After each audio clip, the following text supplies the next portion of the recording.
Tenori shqiptar Armaldo Klogjeri ishte një ndër shumë të ftuarit e spektaklit artistik të natës së parë të festës së verave dhe gështenjës për edicionin e vitit 2025.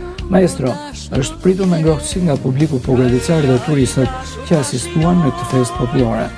Armaldo Klogjeri këndoi këngë të muzikës lehtë, pjesë nga repertori operistik dhe kolazh me këngë popullore të mirënjohura, të cilat u duar trokitën nga publiku në sheshin qendror të Pogradecit.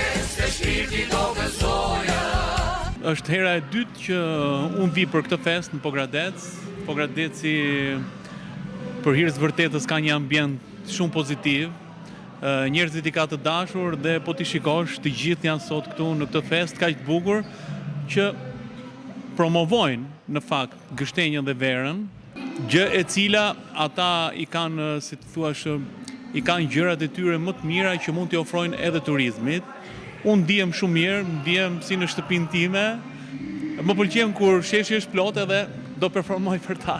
Kam përgatitur një material shumë të shkurtër operistik, që është shumë i njohur, por gjithashtu edhe disa këngë të lehta dhe pastaj nuk diskutohet që do këndojmë këngë popullore që jo vetëm Pogradeci, por të gjithë shqiptarët i pëlqejnë dhe i duan. Che bella cosa, una giornata sole.